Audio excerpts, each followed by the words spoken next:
Ça veut dire, moi, je sors d'une partie de Fortnite là avant de faire notre notre intervention. Ouais, je m'en suis plutôt bien tiré, mais Toi, non, j'ai pas réussi. T'as l'air plutôt lucide. Si tu devais donner 3 questions hyper simples à un parent inquiet, tu vois, pour son enfant qui passe beaucoup de temps sur les jeux vidéo, tu dirais quoi? On parle souvent des effets négatifs des jeux vidéo et les risques pour le cerveau, la cognition, pour l'attention. Mais mon expérience, il y a aussi tout un éventail de jeux vidéo et on met un peu tout dans le même sac. C'est quoi ta grille pour dire ça, c'est du jeu qui va élargir la vie et ça, c'est du jeu qui va plutôt la rétrécir? Peut-on tirer les enseignements de tes recherches pour utiliser les jeux vidéo comme remède plutôt que poison pour améliorer nos vies? C'est une très bonne question.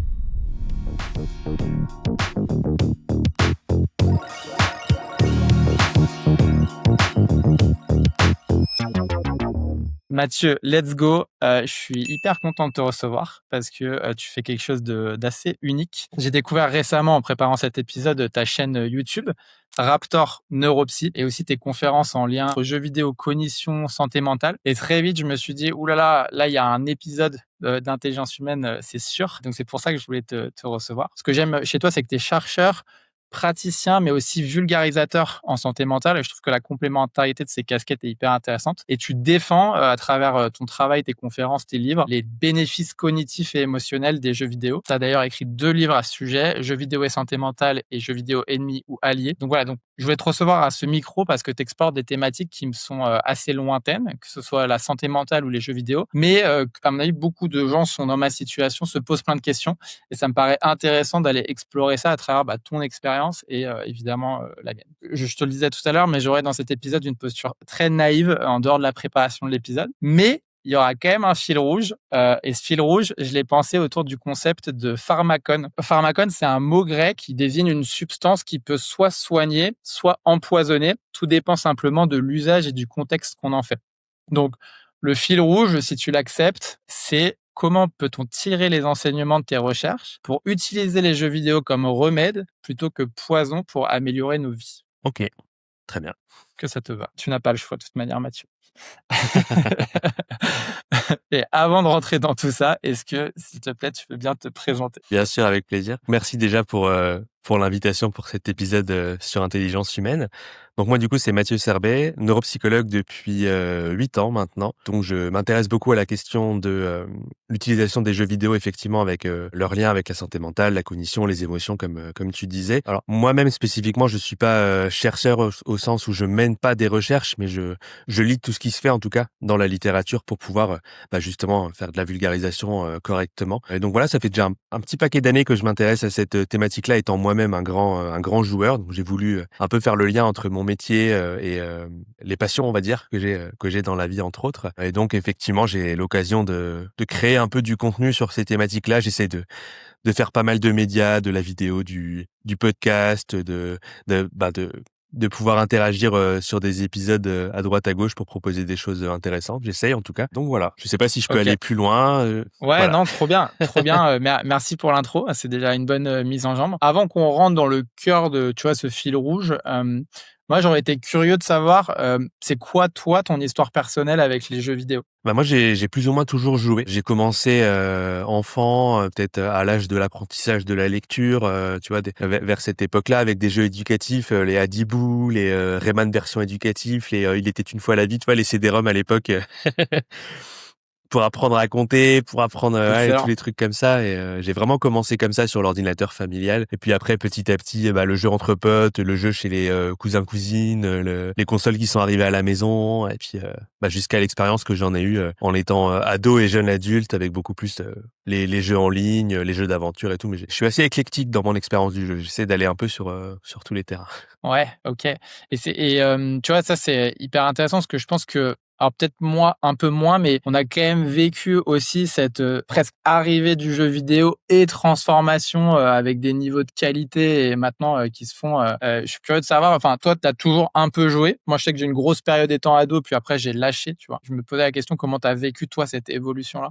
J'ai essayé de m'adapter au truc, quoi, de garder un peu le fil sur ce qui se faisait, même avant même de m'y intéresser d'un point de vue un peu plus rigoureux, on va dire. Mais j'ai autant joué avec les gros triple A qui sortaient, les gros jeux, les GTA, les Call of, etc., qu'avec des petits jeux indépendants où Tu vois, tu parlais de changement dans les dernières années. Il y a aussi beaucoup, une explosion des jeux indépendants qui sont beaucoup plus libres dans leur création, j'ai l'impression, et du coup abordent des thématiques justement comme celles qui nous intéressent aujourd'hui. J'ai plutôt bien vécu ces transformations. J'ai l'impression qu'il y a eu une ramification colossale, quoi, au-delà de la beauté, du graphisme et de la qualité du jeu, même de la narration derrière.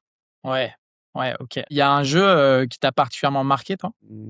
En récemment, je dirais Spiritfarer, dont OK. je parle régulièrement dans mes ateliers et conférences parce que c'est un jeu en fait de gestion, d'interaction avec d'autres personnages, d'aventure, un peu de navigation et tout ça, et en même temps la thématique en fond qui est c'est même pas une métaphore, c'est dicté comme ça, c'est tout ce qui est autour du deuil. Spiritfarer, en fait, ça veut dire passeur d'âme, et donc tu vas incarner une passeuse d'âme, une jeune femme qui du coup doit guider d'autres personnes vers l'acceptation du décès, tout ça. En trame de fond, t'as les émotions, t'as apprendre ce que les personnes aiment et n'aiment pas, accompagner dans les petits plaisirs du quotidien, accepter. C'est ma dernière pépite là, vraiment de l'automne. Alors il est sorti il y a 4-5 ans peut-être, mais moi je l'ai découvert récemment là.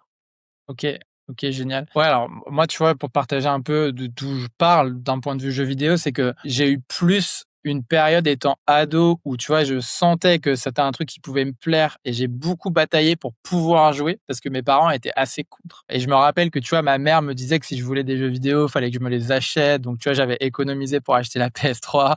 D'ailleurs, j'avais économisé pour acheter FIFA et Call of, et qui sont, à mon avis, les 2 jeux auxquels j'ai plus joué.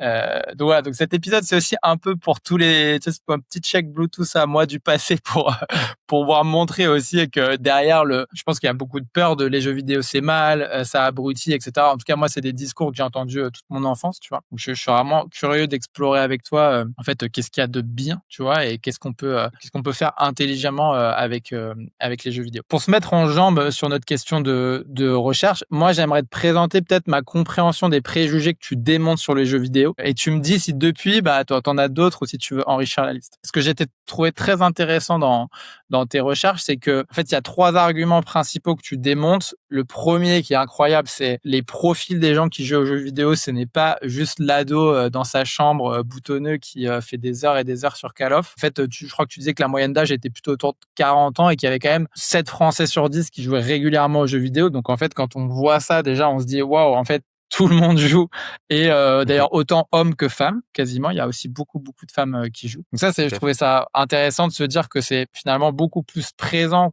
qu'on pense dans la société, et c'est une industrie qui est énorme en fait. Deuxième, c'est que les jeux vidéo rendent pas forcément plus violents. En tout cas, il y a 2 courants de pensée, ce que tu disais dans une de tes interventions, c'est qu'il y a ceux qui pensent qu'en effet ça permet de il y a eu cette imitation de la violence qui potentiellement peut être reproduite derrière, et un autre courant de pensée qui disait que c'était plutôt un exutoire, que c'était plutôt cathartique, et que du coup, bah, enfin voilà, on sait pas trop encore où se positionner. Donc il y a un peu cette ambivalence-là. Et le troisième, c'était le rapport entre jeux vidéo et écran. Forcément, si on joue, bah, on fait beaucoup plus des écrans et c'est mauvais. Et ça, a priori, c'est aussi plus ambivalent qu'on ne le croit parce que ça va dépendre de beaucoup de facteurs, contexte familial, le fait qu'on lise des livres potentiellement à côté, etc. Je sais pas si tu vois, je résume bien. Est-ce que toi, il y a d'autres clichés en dehors de ça que tu vois, tu voudrais apporter? Ouais, bah, oui, non, t'as bien résumé, surtout sur la question de la violence et de l'agressivité, où il y a justement un article qui est sorti, là, il y a quelques jours, qui, lui disait plutôt que,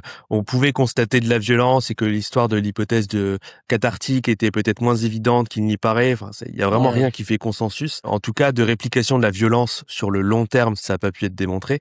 En termes d'autres idées reçues il y en aurait peut-être 2. Il y aurait l'idée que ça créerait de l'isolement social d'un côté, et de l'autre l'idée, t'en as un petit peu parlé, que ça rendrait bête, on va dire entre guillemets, parce qu'effectivement on se rend quand même compte dans la littérature que au pire, ça n'a pas nécessairement d'impact, alors à moins de jouer au mauvais âge, au mauvais jeu, hein, mais si on utilise le jeu correctement, et on va en parler. Tu disais que c'était un peu le fil rouge de cette émission Mmh. d'aujourd'hui. Il y a des bénéfices cognitifs au niveau de l'attention, de la capacité à explorer l'espace, même des réflexes, des temps de réaction, ce genre de choses. Et au niveau social, ben, on sait que, notamment chez les ados, une large majorité joue avec d'autres personnes, et que c'est juste une autre forme, en fait, de communication, de socialisation, avec, on va dire, ces nuances comme ce qu'on peut retrouver sur les réseaux sociaux, c'est-à-dire, ben, tout ce qui est de l'ordre peut-être du Mmh. cyberharcèlement. On sait pas forcément toujours à qui on s'adresse. Voilà, il y a des choses qu'il faut garder en tête, mais globalement, c'est des outils qui sont très intéressants lorsque bien utilisés, sur ces plans-là aussi, en plus de ce que toi tu as dit comme idée. Ouais, OK, trop intéressant. Ça je trouvais important, tu vois, pour les auditeurs et moi j'ai fait un peu de recherche, donc j'ai posé un peu le décor, mais déjà de poser un peu ce contexte de, OK, en fait, il y a vraiment, les pour et les contre et rien n'est très tranché et ce que j'aime bien, toi, c'est que tu te plonges aussi dans les papiers académiques et dans la recherche, et comme tu le disais, c'est d'un point de vue académique aujourd'hui qu'il y a pas vraiment de consensus, voire même que la recherche est plutôt optimiste vis-à-vis des jeux vidéo sur ce que ça peut apporter. Mais donc le décor étant planté, on parle souvent des effets négatifs des jeux vidéo et les risques pour, le cerveau, la cognition, pour l'attention. Mais mon expérience, il y a aussi tout un éventail de jeux vidéo et on met un peu tout dans le même sac. Alors qu'entre un It Takes Two et un Candy Crush, il y a autant de différences qu'entre un repas entre amis et avaler des chips devant Netflix, quoi. Donc, je serais curieux, tu vois, toi, ton point de vue de ton point de vue de clinicien, c'est quoi ta grille pour dire ça, c'est du jeu qui va élargir la vie et ça, c'est du jeu qui va plutôt la rétrécir? Alors c'est une très bonne question. On me demande des fois, est-ce qu'il y a, un jeu où tu dirais: «Celui-là, il apporte rien», et j'ai tendance à répondre plutôt non à cette question. Alors j'ai peut-être une petite réserve sur les jeux mobiles, qui sont quand même Ouais. beaucoup faits pour nous garder sur le téléphone avec Mmh. beaucoup de il faut acheter pour avoir des Ouais. lingots d'or ou des trucs en plus. Ça, j'ai du mal et moi-même, j'accroche pas du tout. Après, si on regarde, tu parlais de It Takes Two, tous les jeux qui vont parler de collaboration, de santé mentale, d'émotion, de motivation, d'identité, de plein de thématiques. Il y a autant d'intérêt à certains moments pour certaines personnes que, utiliser un Call of ou un Fortnite. D'ailleurs, moi, je sors d'une partie de Fortnite là avant de faire notre notre intervention. Ouais, je m'en suis plutôt bien tiré, mais Toi, bon, j'ai tu pas l'air réussi. plutôt lucide, tu as l'air pas trop abruti, quoi, ça va. Non, non, ça va, ça va. Et puis, j'ai fait 12 kills, donc je suis plutôt satisfait. Mais heu, non, je pense que ça dépend vraiment de, respecter la norme d'âge, respecter le besoin de la personne aussi. Il y a des enfants, des ados, des adultes qui vont plutôt apprécier tel ou tel jeu. Peut-être des fois, ça va être pour soulager le stress qui est vécu au travail. Des fois, ça va être pour jouer avec les potes. Des fois, ça va être pour partager un moment avec les parents ou avec le conjoint, la conjointe, le frère, la sœur, et cetera. J'ai pas un type de jeu que je vais conseiller. C'est plutôt, déjà, à quoi est-ce que t'aimes jouer et quel serait ton besoin, en fait? Mais comme beaucoup de choses dans la vie, en fait. C'est-à-dire qu'à Mmh. partir du moment où tu essaies de répondre à un besoin qui est exprimé, ressenti par la personne, tu vas être un peu plus en adéquation, en phase, avec quelque chose de positif. Ouais. OK et ça, toi, tu l'as référencé un peu? Est-ce que tu utilises une sorte de, tu vois, de référencement et en thérapie, par exemple, est-ce que tu sais que selon tel trouble, de neuroatypique ou autre, tu vas utiliser tel ou tel jeu dont tu sais que ça va favoriser telle ou telle, conséquence? Tout à fait. En fait, avec un collègue, neuropsychologue qui s'intéresse pareil à la question du jeu vidéo, on a créé tout un tas de supports. Donc il s'appelle Sébastien Serlet, je vais le citer. Tout un tas de supports, des fiches en fait qui, récapitulent des jeux. Donc on a une centaine de fiches, donc 100 jeux différents. Donc tu as autant des, PEGI 3, des jeux très accessibles que des PEGI 18 uniquement pour adultes et du coup, on va décortiquer les thématiques qui sont mises en avant par le jeu, les compétences que ça va solliciter et donc l'objectif, c'est de donner des clés, en fait, aux personnes, à la fois aux parents, mais aussi aux, je sais pas, aux psys en thérapie ou à d'autres professions qui accompagnent ou même aux profs, pourquoi pas, de donner des clés pour dire, tel jeu, il peut aller, beaucoup aborder, l'écologie, par exemple. Tel jeu, il va beaucoup aborder, genre on parlait du deuil ou des émotions. Ce jeu-là, il va faire travailler la mémoire. Celui-là, il va plutôt demander de l'attention. Celui-là, il va demander de l'organisation, et cetera. Et donc l'idée, c'est d'avoir quand même une palette d'outils pour que les personnes puissent s'en saisir. Et c'était aussi l'idée, surtout de mon deuxième livre, le plus récent, de vraiment dire, pour travailler telle chose, la créativité, l'estime de soi, la mémoire, les relations sociales, les émotions, je vais utiliser tel ou tel type de jeu avec des exemples concrets. Je pense que c'est important pour que les gens puissent se repérer aussi. Mmh. Ouais, trop intéressant et c'est quoi justement des jeux qui vont permettre de développer des capacités cognitives en dehors de quelqu'un qui a des troubles, ou tu vois, ou sur des sujets de santé mentale pardon. Est-ce qu'il y a il y a des jeux que tu vois, tout à chacun peut utiliser, pour en se disant: «Bah, ça me permet de travailler tel ou tel aspect de ma cognition»? Alors, globalement, la plupart des jeux, c'est tout ce qui est, un des éléments les plus référencés dans la littérature, c'est, l'exploration visio-spatiale, le repérage dans l'espace. OK. Ça, c'est, un des trucs et la vitesse de traitement aussi. Ça, c'est ce qui ressort beaucoup dans les éléments scientifiques pour la plupart des jeux. Après, j'ai pas forcément un titre qui me vient parce qu'il y en a vraiment des tonnes. Moi, je vais chercher plein de petits jeux, pas chers, indépendants, pas connus. Pour prendre peut-être un exemple concret, il y a toute une collection de jeux qui s'appelle, I Love Finding, donc j'aime bien OK. trouver. Oui, j'aime bien trouver et OK. avec des petits animaux et du coup, le jeu montre des tableaux avec plein de fouillis d'éléments et plein de d'éléments à chercher dans le tableau. Donc tu as plein de distracteurs quoi, tu as une centaine d'objets et il y en a, quelques-uns que tu dois repérer et donc Mmh. ça, typiquement, je vais aller travailler l'attention sélective. La capacité à sélectionner l'information, un peu comme un Où est Charlie dans un livre, c'est le même principe. Mmh, mmh. Tu vois? Donc là, pour le coup, c'est vraiment un jeu que je prends comme exemple ultra régulièrement pour dire ce truc-là, il va permettre d'entraîner la stratégie d'exploration, d'attention pour, rechercher des objets. Ah ouais, OK, trop bien et ça, c'est pour des adultes ou c'est pour, ça va être, pour n'importe qui? N'importe, je crois que cette collection, c'est du 7 ans et plus, si je dis OK, pas de bêtises, donc OK. assez accessible, quoi. OK, bon, trop intéressant. En tout cas, là, ça m'aide déjà à comprendre que, en fait, en fonction des objectifs que tu peux avoir, tu peux t'orienter et ton livre, a priori, tu as fait ce travail-là dans ton livre de se dire: «Bah, voilà, qu'est-ce que je peux utiliser en fonction de mes objectifs?» Si tu devais donner, 3 questions hyper simples à un parent inquiet, tu vois, pour son enfant qui passe beaucoup de temps sur les jeux vidéo, pour lui permettre d'évaluer si, tu vois, c'est OK, pas OK, tu dirais quoi? Bah, déjà, à partir de quel âge est-ce que le jeu est adapté? Pas pour être, dans le jugement où c'est vraiment pas du tout l'idée de la question, mais, par exemple, quand j'entends des enfants qui disent: «Ah bah moi, à Fortnite, je suis super énervé machin» et le gamin il a 8 ans et Fortnite c'est 12 ans et plus. Le Ouais, jeu est aussi créé je prends l'exemple de Fortnite parce que c'est celui qui inquiète le plus les parents entre autres, mais savoir quelle est la recommandation autour du jeu et il y a des sites, bah, d'ailleurs il y a le site de PEGI donc PEGI, qui référence pardon, les âges minimums pour chacun des jeux et qui ouais, dit ouais, pourquoi est-ce que le jeu il est tel ou tel âge. Est-ce qu'il y a de la violence? Est-ce qu'il y a des, injures? Et cetera et cetera. Donc la question de l'âge. Ensuite, bah, créer le dialogue avec, l'enfant ou l'ado de, à quoi tu joues en fait? C'est quoi le jeu? Qu'est-ce que tu fais? D'observer.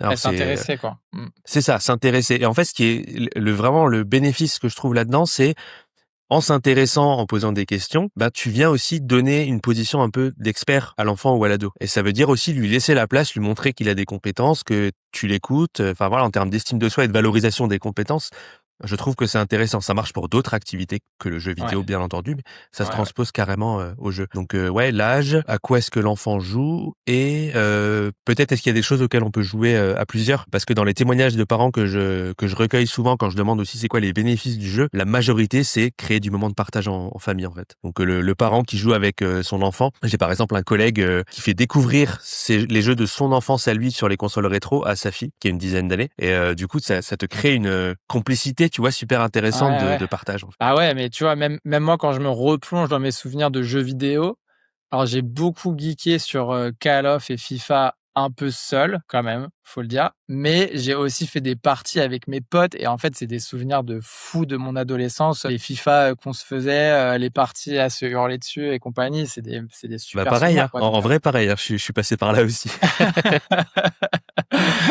Ouais, J'ai des souvenirs de parties de Call of à l'époque, j'avais la toute petite télé avec l'écran divisé en 4. Tu 4 et tu vois même pas ce que tu fais sur ton propre écran, c'est terrible.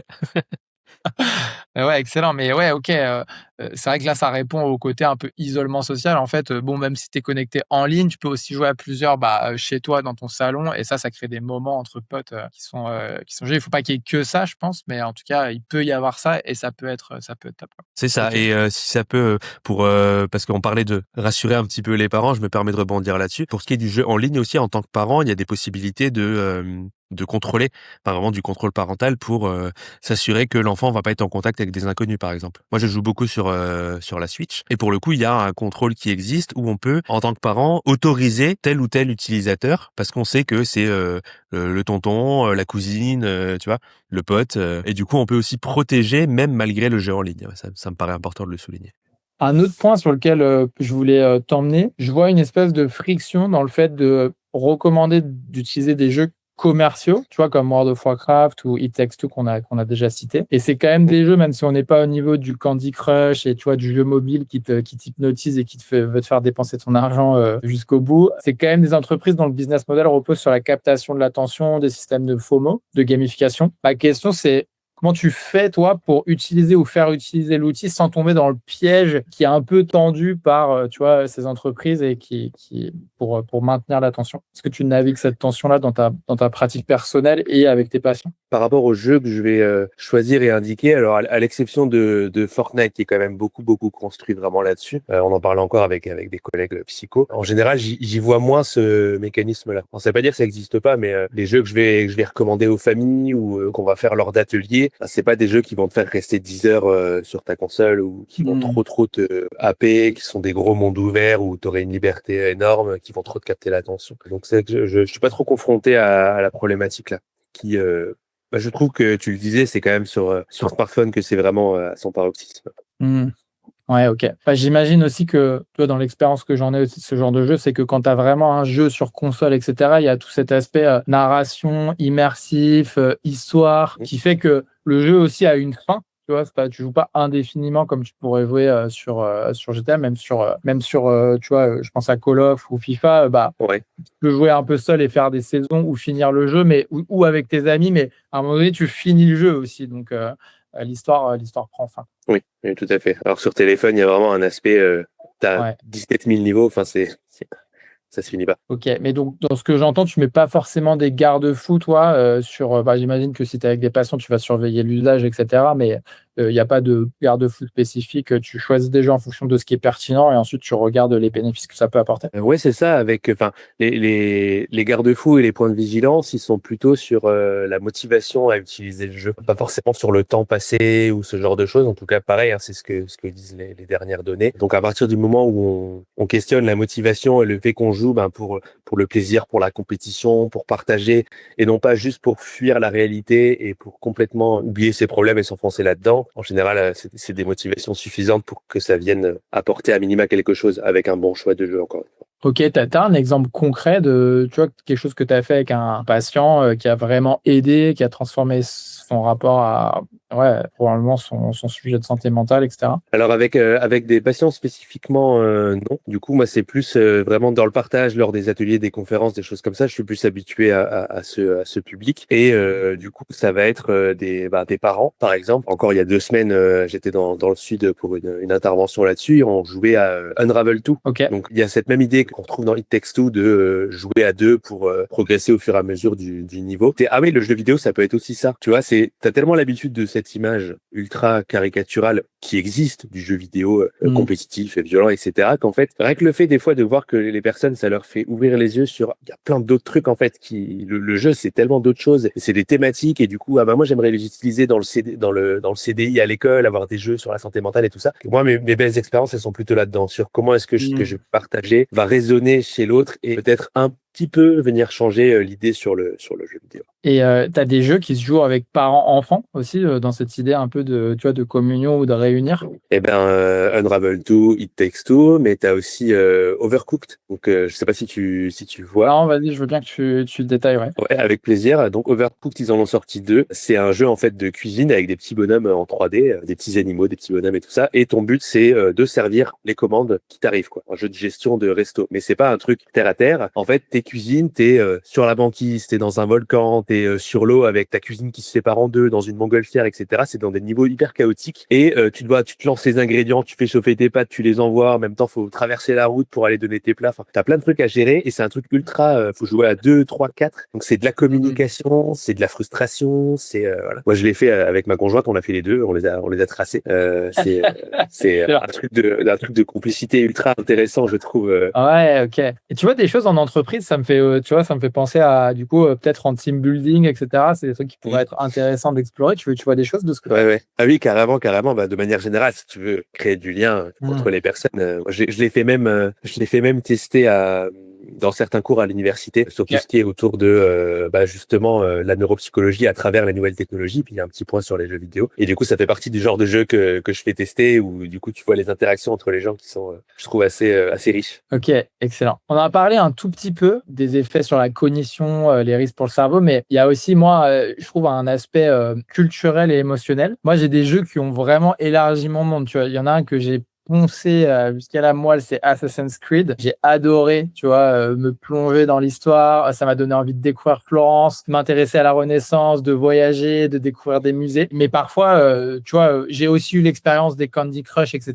où moi, je jouais beaucoup à Clash of Clans aussi, où j'avais vraiment ce truc où émotionnellement, j'avais l'impression d'être câblé à une perfusion de petites décharges et que qui laissait rien. Tu vois, quand je quittais le jeu, j'étais autant Assassin's Creed, quand je quittais le jeu, j'étais un peu rêveur, un peu, tu vois, transposé dans un autre univers culturel et une autre culture, tu vois. Autant d'autres jeux plus mobiles, c'était plus de la frustration.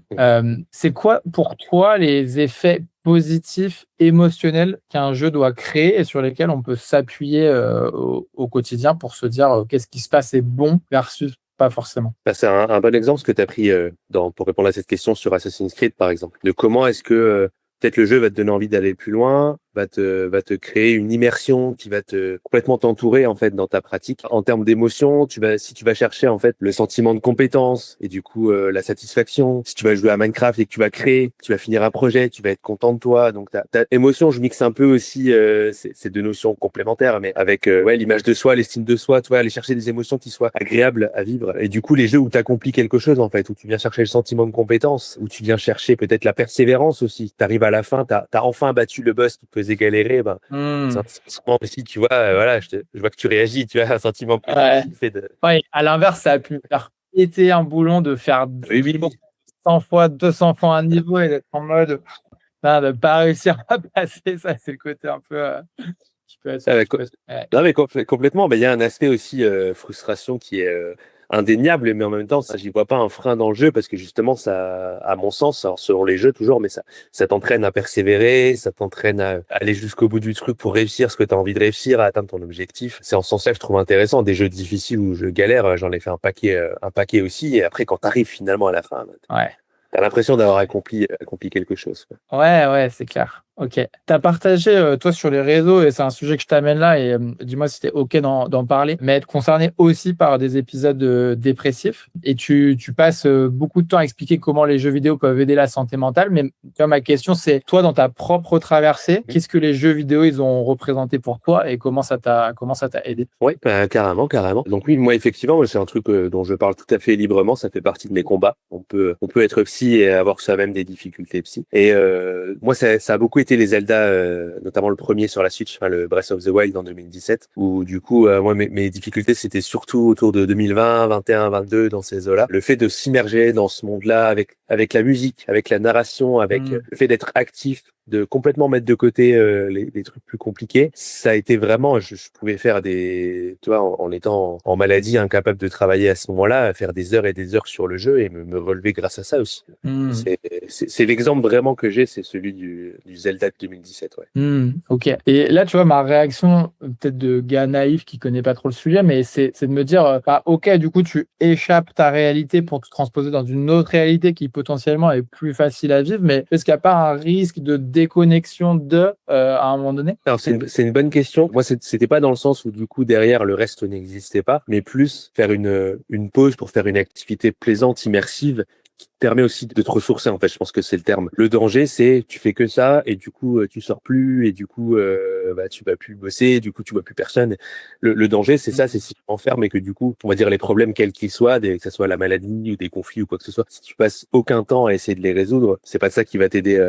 Qui va te faire résoudre le fait de jouer. Mais ça peut te faire une bulle vraiment de décompression, un sas d'immersion dans quelque chose de positif et après peut-être de repartir avec des batteries plus chargées. En tout cas, moi, c'est vraiment comme ça que je l'ai vécu et que j'en parle. Ouais, ok. Donc, dans ce que j'entends, c'est que tu étais quand même conscient du fait que tu te mettais une forme de garde-fou ou tu te limitais peut-être aussi dans l'utilisation que tu en faisais et tu traitais les deux en parallèle, quoi. Il y a le côté, ok, c'est ma bulle, mais aussi je travaille pour aller mieux. Il n'y a pas que ça, quoi. Ah oui, tout à fait. J'avais le suivi médical à côté et tout ça. Et puis, j'avais quand même des activités avec la famille, les amis, tu vois, quand c'était possible, hein, parce que l'état de santé le permettait pas toujours. Mais ouais, d'avoir en tête toujours ça, ça peut être intéressant. Ouais. Tu vois, moi, je me dis que pendant ma phase ado, potentiellement, ça a été aussi un refuge, tu vois, les jeux vidéo sur un certain nombre de trucs dont je voulais pas parler. Mais il n'y avait pas cet équilibre de je traite à côté. Tu vois, c'est peut-être pour ça que je suis parti comme ça, dans tête baissée, dans beaucoup d'heures, etc. Bon, après, je pense que j'ai vraiment eu qu'une seule phase. J'allais dire ado, moi aussi, hein, pour le coup, les Modern Warfare 2, les FIFA, les jeux en ligne, tu vois, j'ai passé un certain moment, pas avec la mesure que j'ai aujourd'hui. Je pense que c'est peut-être aussi plus compliqué en tant qu'ado, parce que c'est aussi la période de la vie qui fait que l'adolescence, quoi. On va pas disserter sur l'adolescence. Je pense qu'on on voit tous à peu près les difficultés, les changements d'identité, etc., les transformations, ce qui fait que ça peut être un refuge fréquent, quoi. L'important, c'est d'en parler, de garder toujours le dialogue. Il y avait autre chose qui m'interpellait, tu vois, dans toute cette recherche un peu que j'ai faite, c'est que si on regarde plutôt les conditions pour que les jeux vidéo soient tu vois, un remède dans le sujet du pharmacon, il y a un exemple qui m'interpelle, c'est celui des gamers pro, parce qu'on voit bien que les jeux vidéo peuvent entraîner le cerveau à des niveaux de performance qu'on voit nulle part ailleurs. D'ailleurs, moi, ça m'a fait penser, tu vois, en préparant l'épisode, que sur Call of, j'augmentais progressivement la sensibilité de la manette et du jeu, parce qu'en fait, mes réflexes oculaires, au début, si tu te mets en sensibilité 10, c'est injouable. Et tu vois bien que en fait, tu peux t'entraîner et qu'il peut y avoir ce côté un peu réflexe, même physique, qui s'améliore. Pour moi, les gamers pro, ils ont des temps de réaction, une capacité de décision qui sont sous pression qui est extraordinaire. Mais c'est aussi parfois des burn-out à 22 ans, tu vois, des carrières qui s'arrêtent à 25. On a eu quelques exemples. La question, c'est, tu vois, pour monsieur et madame tout le monde, c'est quoi les enseignements de ces exemples qui sont transposables dans nos vies, tu vois, pour s'améliorer sans tomber dans quelque chose de peut-être un peu toxique. Bah, tu vois, je me demande si c'est pas quelque chose qui pourrait s'appliquer au sport de manière générale. Tu vois, aux athlètes, quel que soit le sport, que ce soit le e-sport avec le jeu ou autre, où c'est en fait, t'es tellement sous pression, t'as la compétition, t'as les prix, t'as les championnats, que du coup, tu peux craquer. Ça nécessite des suivis importants, mais ça, que ça soit du e-sport ou que ça soit de l'athlétisme ou que ça soit du foot, enfin, c'est peut-être un biais de ma part, mais j'y vois pas spécialement de différence. Alors, tu mets pas en jeu les mêmes capacités physiques, ni cognitives, bien sûr, mais si tu fais du jeu pas à haut niveau, normalement, tu vas pas jusqu'à ces extrêmes-là. Je sais pas, je suis pas sûr Ouais. de répondre à la question correctement. Si, ça me parle, mais tu vois, en plus, moi, tu vois, j'ai fait beaucoup de sport en compétition, j'ai fait beaucoup de tennis, et ce que tu me dis me parle complètement, tu vois, c'est en fait comment tu crées les conditions d'un entraînement et de performance qui soient saines pour protéger l'athlète, qui se sente bien, et en effet, tu vois, c'est un angle mort dans ma réflexion, mais c'est intéressant ce que tu dis, en fait, ça se traite de la même façon, c'est en fait comment tu t'assures qu'il y a de l'équilibre partout pour maximiser la performance et le bien-être d'un athlète et pas le fracasser. En tout cas, ce que ça m'amène comme réflexion, c'est peut-être que comme l'e-sport est moins connu et que ça commence à se professionnaliser, bon, même si maintenant ça commence à être énorme, il y a peut-être moins ce côté tu vois, encadrement des athlètes qui fait qu'il y a des bonnes conditions, ce qui a pu mener aussi à des histoires un peu où ça s'est mal passé. Bah, je pense que t'as raison, hein, mais ça dépend des athlètes et de si t'es encadré, parce qu'il y a quand même de plus en plus, j'ai l'impression en tout cas j'avais fait un ou deux petits chapitres sur la question dans le bouquin, t'as quand même une discipline derrière de faire normalement, et t'es censé avoir un encadrement psychologique et tout ça, mais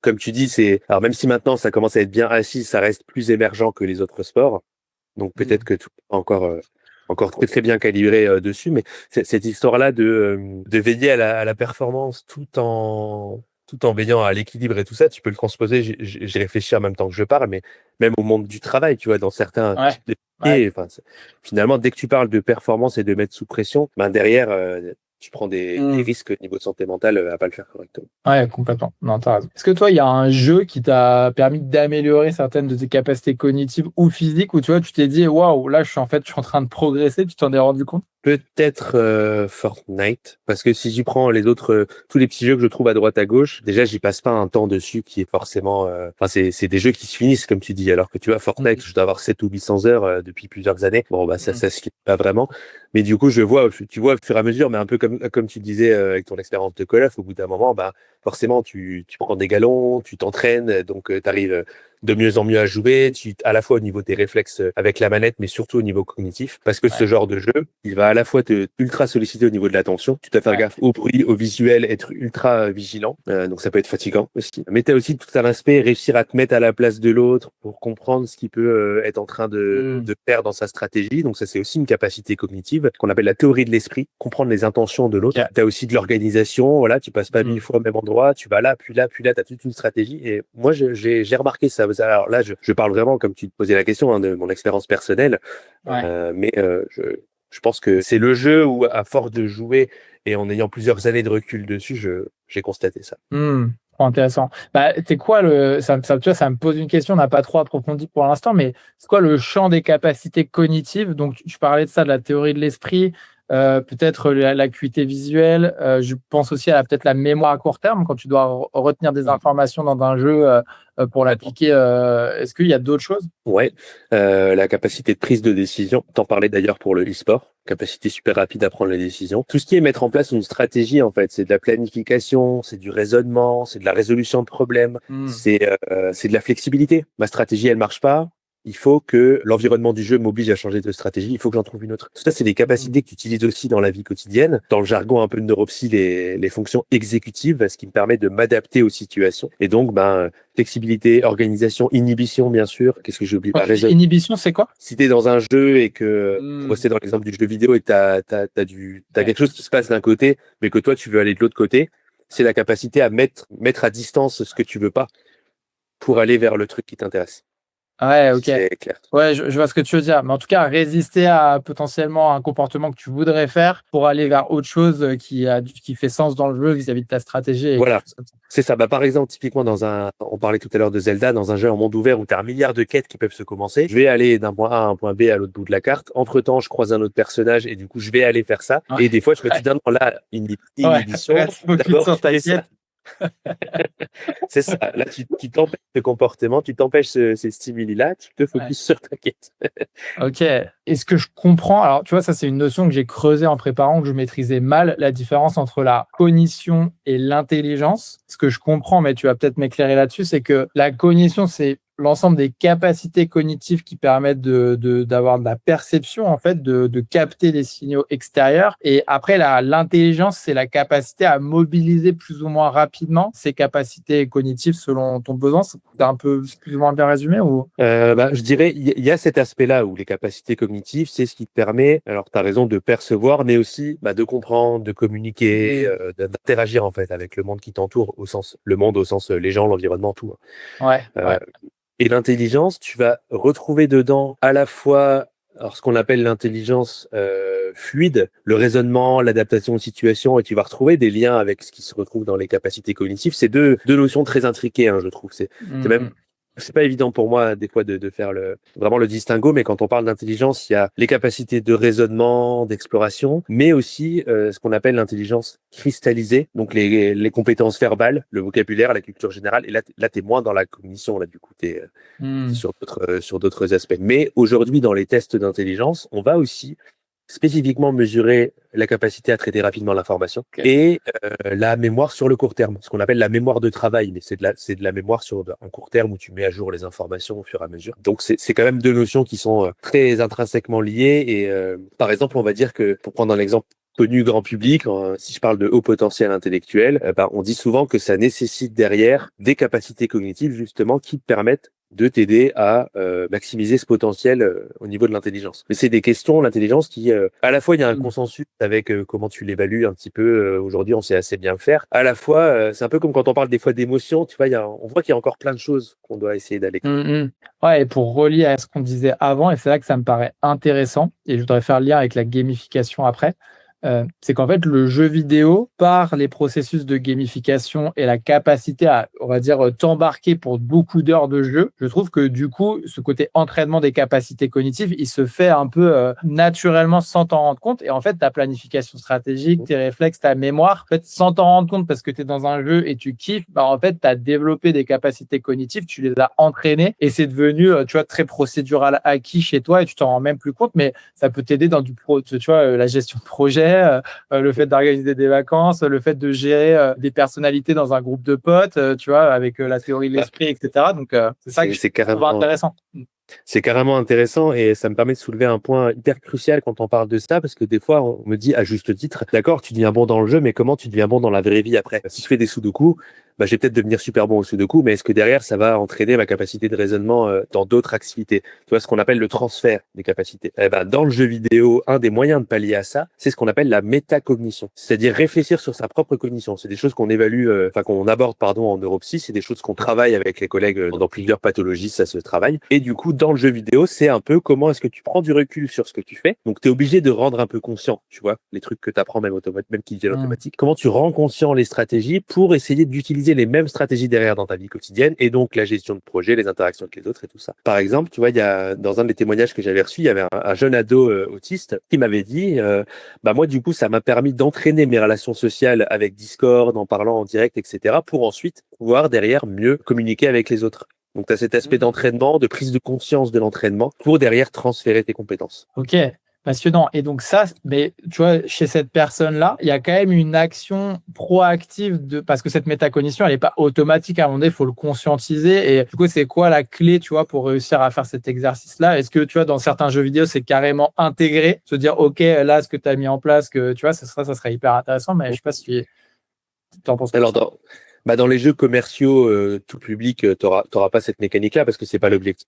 Mais j'ai un exemple de jeu, c'est une appli qui s'appelle Babaou et du coup Ok. qui a été créée notamment par, alors pas que, mais il y a notamment une neuropsychologue sur le projet. Et du coup, c'est un jeu qui travaille les capacités exécutives, mais il y a aussi l'attention, il y a aussi la mémoire sur le court terme, l'organisation, l'inhibition, un peu tous les trucs dont j'ai parlé. Et du coup, tu as à la fois des explications sur ce que c'est, des exercices avec tes petits bonhommes, c'est surtout pour enfants, ados, des petits exercices pour aider à améliorer le truc. Et après, en troisième intention, dans le jeu, dans l'application en elle-même, les missions du quotidien. Et donc là, tu viens en plus utiliser ces stratégies pour le mettre en place dans les activités, on va dire, de la vie réelle, quoi, IRL. Ouais, hyper intéressant. Ouais, et ça, là, tu vois, ça me donne la perspective de, je pense, quelque chose qui existe encore assez peu aujourd'hui et qui peut-être qui se développe dans l'univers du jeu vidéo, qui est ce côté un peu, on va dire, thérapeutique ou conscientisé de là, tu vas apprendre des choses et on va favoriser le transfert dans la vie réelle. C'est peut-être ça aujourd'hui qui manque et c'est peut-être un bel avenir ouais, sur le futur des jeux, quoi. Complètement. Et ça, c'est sur l'aspect cognitif, mais sur l'aspect aussi, on va dire, émotionnel et thérapeutique. La plupart des collègues psychos qui utilisent, c'est pas dans la spécialité de neuropsychologue, mais dans d'autres spécialités de psychologie clinique, vraiment dans la thérapie pour dénouer des choses avec les personnes, en fait. Et il y a de plus en plus, alors c'est encore à la marge, mais il y a de plus en plus de psychologues qui vont avoir une console et qui vont dire, OK, ben là, du coup, qu'est-ce que ça a été cherché comme émotion? Comment est-ce que ça méthode par rapport au vécu? Et tu vois, tu l'utilises comme un média thérapeutique, comme tu ferais avec du dessin, avec des photos, Excellent. tu vois. Ça me fait faire le lien, tu vois, avec une dernière idée que j'avais qui était, j'en parlais un peu dans un autre épisode que j'ai fait sur l'IA avec Benoît Raphaël, mais j'ai mis en place récemment. Je suis pas aussi fluide dans le fait de poster sur LinkedIn que toi, tu vois. J'ai l'impression que toi, tu le fais, c'est un naturel chez toi et tu partages tes actus, etc. Et tu partages beaucoup. Moi, c'était une douleur à un moment donné de publier sur LinkedIn parce que, tu vois, côté un peu perfectionniste, je voulais que mes posts soient parfaits, j'avais du mal à écrire, j'avais du mal à avoir des idées. Et du coup, j'ai utilisé un peu l'IA pour construire, enfin, essayer de gamifier mon process d'écriture. Et c'est Ok. ça que je trouve génial avec les jeux vidéo et je trouve qu'il n'y a pas assez de choses comme ça encore. Et peut-être que, tu vois, c'est aussi des trucs, ça, c'est une super idée business pour ceux qui écoutent. J'espère que de piquer la moi. J'adorais avoir ce truc-là, mais tu vois, un jeu qui vient gamifier entièrement ton process d'écriture sur LinkedIn et qui rend le truc amusant et les défis que tu as, c'est aussi des trucs qui sont intelligents vis-à-vis de ce qu'il faut faire sur les réseaux pour, tu vois, avoir de la visibilité, apprendre la psychologie humaine ou ce genre de trucs. Je sais pas si tu vois, toi, de ton point de vue, ce genre de jeu qui viennent en fait juste gamifier une compétence, l'apprentissage d'une compétence qui est utile. Tu vois, on n'est même plus dans du transfert, on gamifie la vie réelle pour que tu l'appliques dans la vie réelle. Tu vois, écrire des posts LinkedIn, j'en sais rien, faire de la médiation en équipe ou ce genre de choses. On pourrait imaginer plein de choses comme ça. Je sais pas si de ta fenêtre, tu vois des choses de ce type-là. Là, j'ai un exemple qui m'est venu dès que tu as commencé à parler de ça, parce que quand on parle de gamification, c'est comment est-ce que je vais rendre effectivement, tu le dis, un processus quelconque, comment est-ce que je vais lui apporter des aspects du jeu. Et moi, l'exemple que je suis obligé de citer sur cette thématique, c'est Duolingo, Ok. pour l'apprentissage des langues. Je pense que tu connais. Ouais, je connais bien, j'ai fait.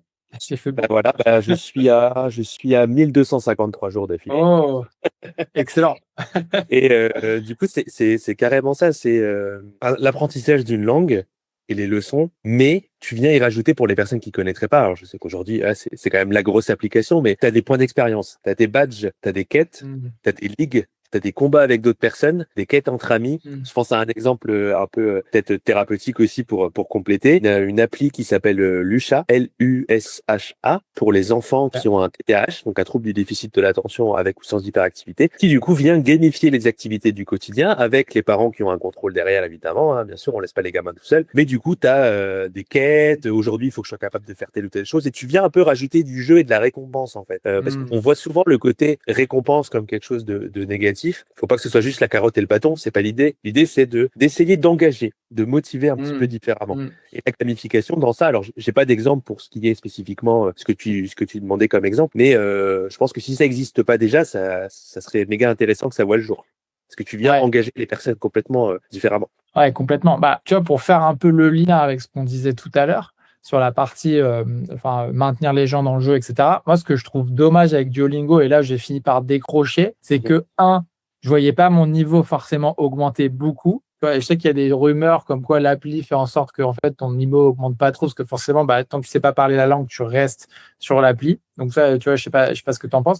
Et l'autre truc que je trouve dommage, c'est que moi, ce que j'aime dans le process de gamification, c'est que ça aille plus loin dans l'interaction avec la vie réelle. Tu vois, je sais pas s'il y a ça sur Duolingo, mais en fait, te forcer à aller contacter quelqu'un de la langue que tu es en train d'apprendre, avoir une conversation avec cette personne une fois par semaine, et en fait, aller plus loin que le niveau assez flat de tu gagnes un bonus, tu es dans une ligne. Ouais. Au final, les exercices, c'est toujours les mêmes.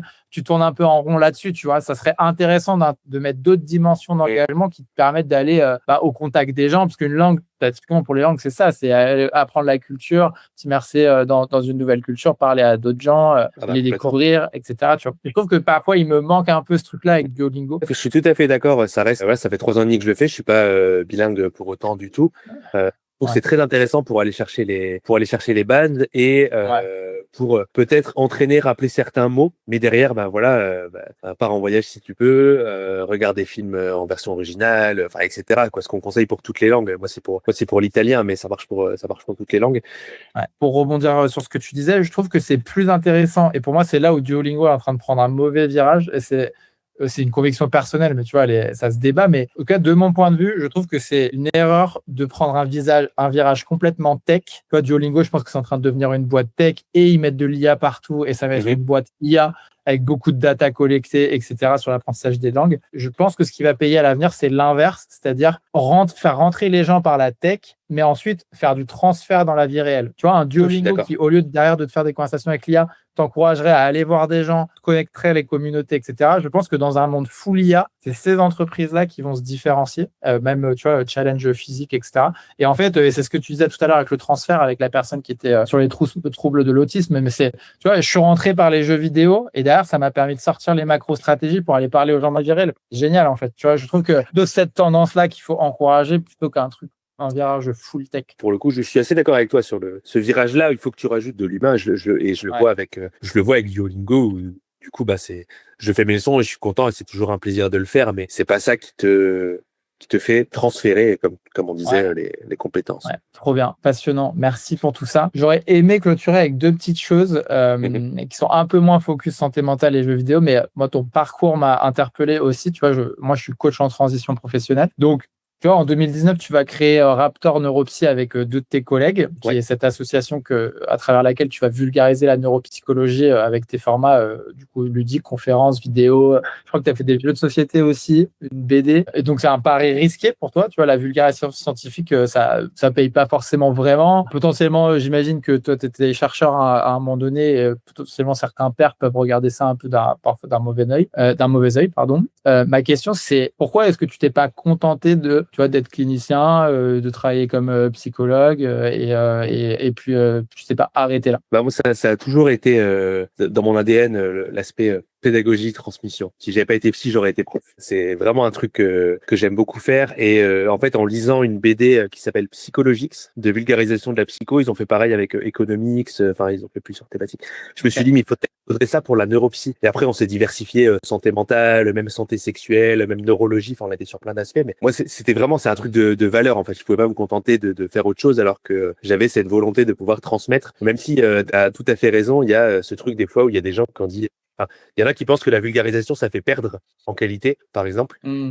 Ça se débat parce que à la fois, forcément, tu peux pas avoir des trucs aussi pointus parce que sinon, tu vulgarises pas. Et en même temps, tu peux vulgariser sans perdre l'essence aussi. Je trouve que c'est un peu un jeu d'équilibriste. Mais non, je pouvais pas me contenter de simplement cette pratique-là, même si c'était un pari risqué. Et c'est pour ça qu'après, entre-temps, j'ai même diversifié encore mes activités avec les conférences, les créations de contenu, les livres et tout ça. Je pouvais pas intellectuellement et au niveau de mes valeurs me cantonner aux soins, même si c'est un truc qui me tient à cœur aussi. Ouais, ok, mais du coup, je creuse un peu et tu me dis s'il n'y a rien d'autre derrière, mais tu vois, il y a le côté de transmettre, mais est-ce que tu as un pourquoi plus large qui te drive dans le fait de porter cette action, porter ce sujet, tu vois, une forme de mission un peu plus large qui t'anime depuis 2019? je dirais le soin, l'information. En fait, la devise de l'association, c'est Knowledge is power. La connaissance, c'est le pouvoir. Et en fait, je pense que donner de l'info aux gens, quels que soient les sujets, moi je suis sur la santé mentale, mais il y en a plein d'autres, hein, l'écologie, etc. Donner de l'info aux gens, c'est leur donner du pouvoir.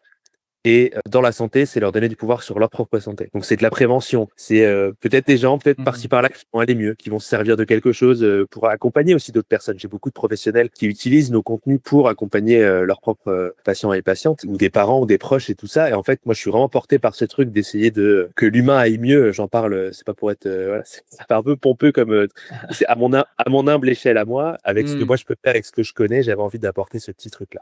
Et du coup, ça continue aujourd'hui à me porter. Excellent.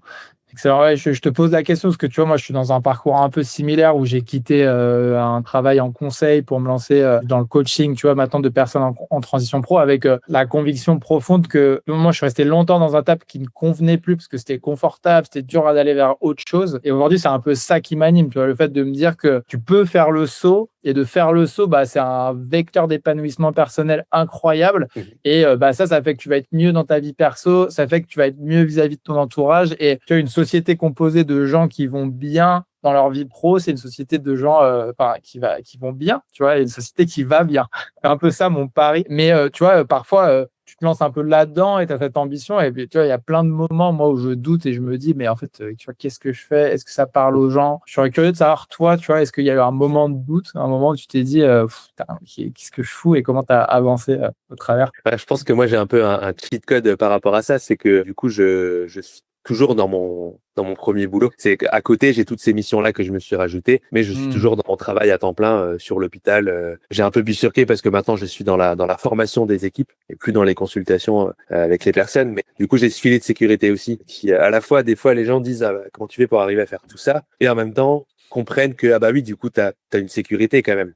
Tu vois, je suis quand même voilà, à l'hôpital public avec ces missions-là. Et donc, ce que je fais à côté, même si des fois ça rate, même si des fois il y a des conférences où il y a moins de gens ou des bouquins qui partent moins, ça vient pas m'impacter au niveau de la sécurité que je peux avoir. Tu vois, Ouais. c'est un peu de la triche, c'est un peu de la triche, je conçois. Ouais, mais non, je trouve que c'est pas de la triche. Je trouve que ça, c'est un vrai message, tu vois, parce que moi, je vois beaucoup de personnes et moi, j'ai fait ce truc-là de faire le grand saut, prendre un risque énorme en me disant, j'ai 30 ans, c'est maintenant ou jamais, si je le fais pas, je vais le regretter. Mais tout le monde n'est pas capable, tu vois, ou n'a pas envie surtout de prendre maxi risque parce que bah, potentiellement, tu as un entourage familial qui peut dépendre de toi, tu vois, tu as des obligations, tu as des contraintes et qui font que, et je trouve ça beau le message de se dire, en fait, tu peux avoir quelque chose de stable qui te sécurise et ensuite te faire plaisir à côté. Et peut-être que ça se joue sur comment réduire le temps de ce truc-là pour te laisser la place de. Mais en fait, je vois plein d'avantages à ça. Tu vois, peut-être que toi, dans ta vie de micro-entrepreneur, à côté de ton travail à l'hôpital public, bah, du coup, tu prends des risques et tu fais des trucs en te disant, bah, en fait, ça peut ne pas marcher, mais je m'en fous, tu vois, parce que je suis pas comme ça pris à la gorge si jamais ça fonctionne pas. Et du coup, ça donne aussi une liberté et une aisance, je trouve, dans le fait de tenter des choses. Et donc, pour moi, c'est un vrai scénario viable, tu vois, de se dire, tu peux rester dans ton taf et ne rien faire. Tu peux faire le grand saut et tenter quelque chose. Tu peux avoir des scénarios qui sont middle où tu réduis un peu ton temps de travail et tu te laisses la place de tester d'autres choses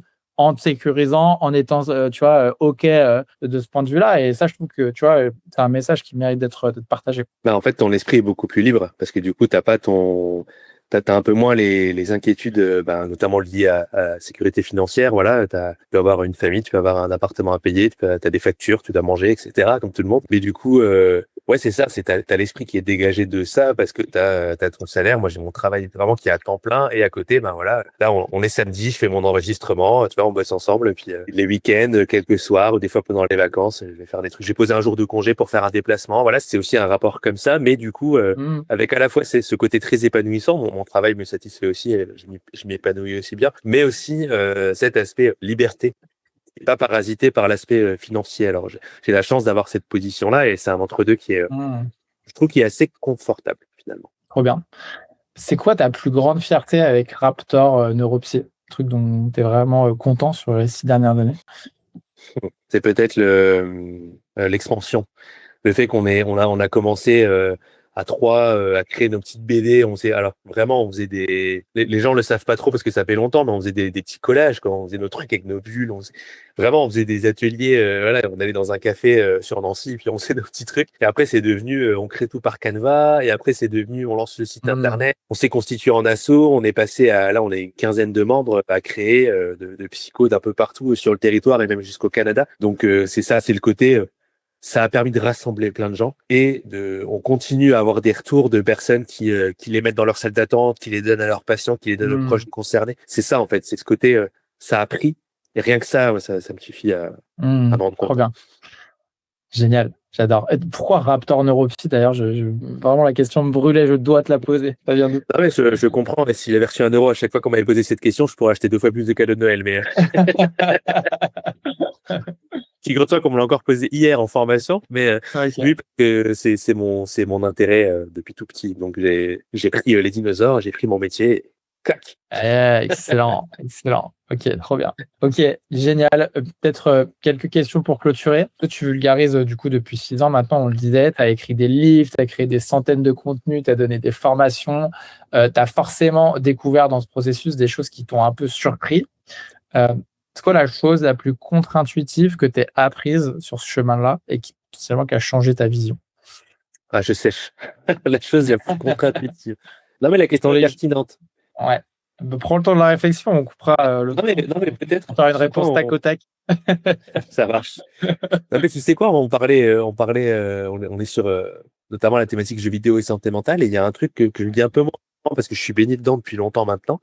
Mais en fait, dans les premières années, quand j'ai commencé à vouloir vulgariser sur ça, parce qu'avant d'avoir ma petite entreprise à côté, avant d'avoir mon site internet, mes conférences et tout ça, je commençais à me renseigner, à faire quelques petits contenus là-dessus. Et en fait, j'ai été surpris d'à quel point la littérature scientifique va vraiment pas du tout dans le même sens que l'image qu'on en a, dans le sens où toutes les idées reçues grand public, étant moi-même joueur et tout ça, mais je pensais qu'en allant chercher des infos, j'allais trouver des choses quand même beaucoup plus nuancées. Alors, il y en a, mais je m'attendais pas à trouver autant de positifs. C'est-à-dire que des fois, je cherchais des trucs en me disant, oui, mais d'accord, mais c'est quoi les impacts négatifs sur telle ou telle chose? Et en fait, je galérais à trouver. Des fois, ça dépend des thématiques. Donc, un des trucs contre-intuitifs, c'est, j'en ai pas trop sur le processus mais vraiment sur la thématique. En tout cas, il y a eu ce truc-là ah ouais, donc j'ai d'autant plus envie d'en parler, en fait, parce qu'il y a vraiment 1 milliard de choses et je m'attendais pas à en trouver autant. Ok, excellent. Et est-ce que tu penses que c'est lié au fait que, tu vois, peut-être que dans les chercheurs, c'est très cliché ce que je veux dire, et gicle-moi si j'ai tort, mais tu vois, il y a peut-être plus de nerds, tu vois, un peu nichés, peut-être que plus de chercheurs aiment les jeux vidéo et du coup, il y a ce biais de positivité dans leur recherche, tu vois, ou est-ce que, tu vois, c'est vraiment, il y a toujours des biais de recherche, mais. Non, mais c'est une bonne question parce que en fait je suis pas je pense qu'il y en a nécessairement, enfin pour le coup moi le premier j'essaie d'être le moins biaisé possible, mais forcément j'aime ça, donc je suis conscient que j'ai cet a priori positif, mais même chez des personnes qui vont creuser sur par exemple l'addiction aux jeux vidéo, tu vois, on en a pas trop parlé et c'est pas plus mal parce que ça reste marginal comme phénomène, mais du coup même dans ces articles-là il y a plein de pondérations, il y a plein de nuances, là il y a ça concerne pas tant de personnes que ça, il faut surtout explorer telle et telle chose, c'est pas forcément le jeu le problème. Donc en fait je suis pas sûr que ce soit forcément des gens en majorité biaisés par ça. Il y a sûrement des joueurs, mais il y a sûrement aussi des personnes qui s'intéressent à la thématique peut-être de manière un peu plus naïve parce que justement ça peut être un outil intéressant. Ok, trop intéressant. Et peut-être l'inverse, si je peux réussir à te recoller, un truc que tu défendais au début et tu vois dont tu es plus si sûr aujourd'hui vis-à-vis des jeux vidéo. Peut-être que ces derniers mois, je mets un peu plus l'accent sur l'aspect jeu sur mobile. Je constate avec le temps que, alors non pas que j'étais hyper optimiste par rapport à ça à la base, mais j'étais un peu plus neutre. J'en parlais pas trop et maintenant j'ai tendance à dire attention, ceux-là quand même, j'ai l'impression que c'est quelque chose dont on a parlé, qui vont un peu trop te happer, qui vont un peu trop te chercher, donc ils font partie. Je suis parti il y a aucun jeu que je déconseillerais je mettrais quand même un gros point de vigilance sur les jeux sur mobile. Alors évidemment, tous ne sont pas pareils, c'est pas tous des Candy Crush, c'est pas tous des jeux qui vont te faire acheter plein de choses. Il y a plein de jeux qui sont sur console et qui sont portés sur mobile maintenant, mais c'est un truc avec lequel je deviens plus critique, je trouve, avec les années. Ok, super intéressant. Et moi, je pense que le truc le plus contre-intuitif en coaching, si je me pose la question, parce que je ne me la suis pas posée. Après, bon, j'ai moins longtemps que je suis dans le coaching que toi dans les jeux vidéo à la santé mentale, donc il n'y a pas forcément le même niveau de recul. Mais je dirais que c'est parfois le meilleur conseil, c'est de ne pas en donner. Je dirais ça. En psycho, c'est pareil. Ouais. D'ailleurs, on en parlait encore hier dans la formation que je faisais, parce qu'on parle d'accompagnement des familles. Tu vois, quand tu as un enfant, un frère, une sœur, un parent qui est concerné par une maladie psy. Moi, je suis notamment sur tout ce qui est schizophrénie et profil de cet ordre-là. Souvent, les conseils qui ne sont pas sollicités ne sont pas écoutés. Si quelqu'un ne te demande pas un conseil, tu peux donner les conseils que tu veux. Il y a peu de chances que ça passe. Il faut que la personne fasse la démarche de te demander de l'aide et pas juste de l'écoute. Ah, Je me c'est bien retrouve ça. aussi là-dedans. Ouais, trop bien. Dernière petite question signature du podcast. Comment tu apprends? Par l'immersion, je pense. S'il y a une thématique qui m'intéresse, je vais essayer d'aller lire plein de trucs, regarder des vidéos, regarder des documentaires. C'est une grande question, hein. En termes de contexte, comment j'apprends, c'est par exemple, je travaille beaucoup avec de la musique. J'ai l'impression que ça m'aide à me concentrer, donc peut-être à mieux encoder l'information et à mieux retenir, de travailler avec de la musique, tu vois, de la musique chill, des trucs, des playlists Spotify, lo-fi, chill Oh là là. vibes, tu vois, des trucs comme ça. Alors, j'ai une anecdote marrante sur ça, Ouais. justement. C'est bien que tu mentionnes. En fait, j'écoute tellement de la musique lo-fi pour me focus. Et cette année, pour moi, ça a été une année vraiment de focus intense où j'ai beaucoup travaillé seul, etc. Et en fait, je fais tourner des musiques lo-fi, ce qui fait que mon wrap Ton frappe, Spotify 2025 est ignoble. Il est horrible parce qu'il n'y a que du lo-fi. Dans mes découvertes de la semaine, il n'y a que du lo-fi. C'est impraticable, etc. Donc, je n'ai pas trouvé de solution à ce truc-là, mais j'ai complètement détruit mon Spotify à cause de mes centaines d'heures d'écoute de lo-fi. Je comprends, et moi j'écoute aussi beaucoup des trucs du classique un peu, tu vois, ça m'aide aussi bien à focaliser. Mm. Et dans mon top 5 est entré Beethoven, tu vois, qui a rien sorti Ouais. depuis très longtemps. Du coup, ton âge d'écoute, c'est plus de 90 ans, je pense. Non, même pas, je crois que je suis quand même dans les 30, mais Ok, propre, c'est propre. Je- Ok, écoute Mathieu, c'était passionnant. Merci pour ton énergie et le temps. Je pense qu'on a réussi à faire ce qu'on voulait faire aujourd'hui, ouais, d'avoir c'était top. décortiqué le concept de Pharmacon et comment on peut utiliser les jeux vidéo dans nos vies. Pour conclure, tous ceux qui nous écoutent, merci d'être restés jusque-là. Désolé à nouveau pour les problèmes réseau. Voilà, je suis work in progress. Moi, j'essaye de m'améliorer, mais là, on a du coup eu un problème qui nous a forcé à basculer sur Zoom.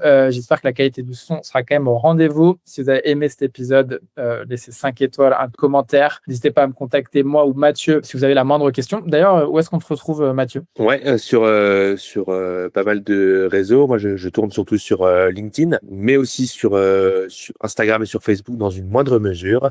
Et sinon, j'ai un site internet, mathieuserbet-neuropsy.com, où il y a tous mes contenus en téléchargement et puis les liens vers les bouquins, les jeux, tout ça, tout ça. Trop bien. Je mettrai tout ça évidemment dans la description. En tout cas, merci à tous. C'était top et petit clap de fin.